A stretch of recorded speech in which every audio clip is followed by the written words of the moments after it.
Fried का मनोविश्लेषणात्मक सिद्धांत। बच्चों में आज फ्राइड के मनोविश्लेषणात्मक सिद्धांत के बारे में बताऊंगी, जिन्होंने व्यक्तित्व का बहुत ही प्रभावशाली अध्ययन करके एक मनोविश्लेषणात्मक सिद्धांत प्रस्तुत किया था। जो फ्राइड थे, सिगमंड फ्राइड, वो ऑस्ट्रेलिया के प्रसिद्ध मनोवैज्ञानिक थे, जिन्होंने मनोवैज्ञानिक विचारों का एक समुच्चय प्रस्तुत किया और उन्होंने मनोविश्लेषणात्मक सिद्धांत द्वारा मुख्यतः मानव के मानसिक क्रियाओं एवं व्यवहारों का अध्ययन किया। फ्राइड महोदय ने व्यक्तित्व की संरचना का मनोविश्लेषणात्मक वर्णन दो मॉडलों के आधार पर किया। ये पहला मॉडल है उनका आकारात्मक मॉडल और दूसरा मॉडल है उनका गत्यात्मक या संरचनात्मक मॉडल। सबसे पहले हम आकारात्मक मॉडल को समझने का प्रयास करते हैं। पहला है आकारात्मक मॉडल से तात्पर्य उन गत्यात्मक शक्तियों के संबंध से है जो एक ही कार्यस्थल पर होती हैं। उनका कहना था कि ये जो शक्तियाँ हैं, वो गत्यात्मक शक्ति व्यक्ति की, वो व्यक्ति के व्यक्तित्व में 3 स्टेप्स के माध्यम से होती हैं। जो 3 स्टेप्स इस प्रकार से हैं। ये आपको चित्र में दिखाई दे रहा है बच्चों। एक डायग्राम बना हुआ है ट्रायंगल टाइप का और उसमें 3 पार्ट बने हुए हैं और इसमें चेतन, अर्धचेतन और अचेतन। जो सबसे ऊपर वाला पार्ट है चेतन और सेकंड वाला पार्ट है सबकॉन्शियस यानी अर्धचेतन और थर्ड पार्ट है अनकॉन्शियस यानी कि अचेतन। उन्होंने फ्राइड महोदय ने व्यक्तित्व को इन्हीं 3 भागों में बांटा है। सबसे पहला है चेतन। चेतन व्यक्ति के मन में अनुभव किए जाने वाले समस्त विचार व क्रियाएं हैं। ये वे क्रियाएं होती हैं जिन्हें व्यक्ति वर्तमान समय में होते हुए देखता है और उनका पालन करता है, जिससे व्यक्ति एक जागृत अवस्था में करते हुए उन कार्यों को वो करता है। केवल वर्तमान संबंध में होने के कारण चेतन मन व्यक्ति के अत्यंत सीमित पहलू का प्रतिनिधित्व करता है। अब हमारा आता है सेकंड है सबकॉन्शियस यानी अर्धचेतन।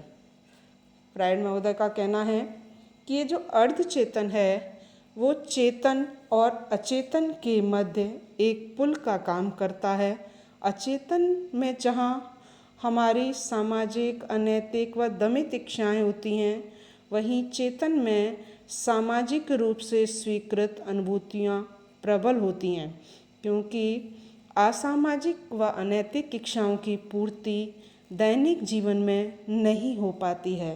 इसलिए वह दमित रूप से चेतन मन से हटकर अचेतन मन में चली जाती हैं एवं व्यक्ति के व्यवहार को प्रभावित करती रहती हैं। अब तीसरा है उनका अचेतन, अनकॉन्शियस। फ्राइड महोदय का कहना है कि ये जो अचेतन मन है वो चेतन की दृष्टि से अत्यंतिक महत्वपूर्ण है। उन व्यक्ति के व्यक्तित्व का ये बहुत महत्वपूर्ण पार्ट होता है। उनके अनुसार किसी व्यक्ति की मानसिक क्रियाएं उस व्यक्ति के चेतन रूप में सजग होने से कहीं अधिक व्यापक और जटिल होती हैं।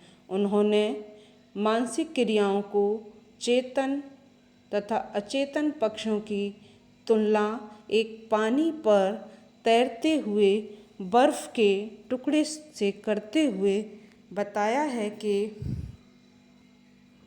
ये देखिए आपको एक डायग्राम दिखाई दे रहा है, एक टुकड़ा टाइप का, और ये एक ग्लास में नहीं है, लेकिन एक ऐसा आप समझ लीजिए कि ये एक बर्फ़ का टुकड़ा है। जिस प्रकार से जैसे कि बर्फ़ के टुकड़े को हम किसी ग्लास पानी के ग्लास में डालते हैं तो जितना हिस्सा हमें बाहर नज़र आता है उससे कहीं अधिक हिस्सा पानी के अंदर रहता है उस टुकड़े का।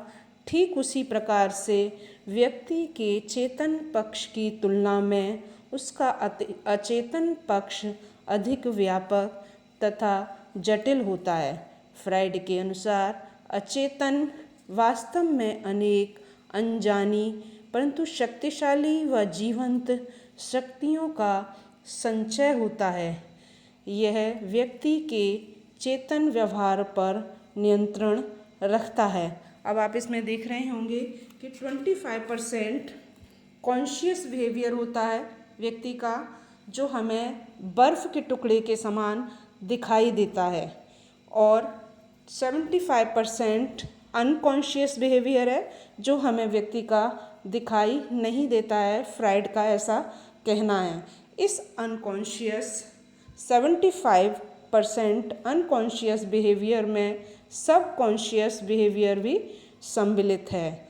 तो बच्चों, आपको समझ में आया होगा कि आकारात्मक मॉडल में फ्राइड महोदय ने बताया कि व्यक्ति का व्यक्तित्व 3 तथ्यों से मिलकर, 3 विचारों से मिलकर बना है, जैसे चेतन, अचेतन, अर्ध चेतन।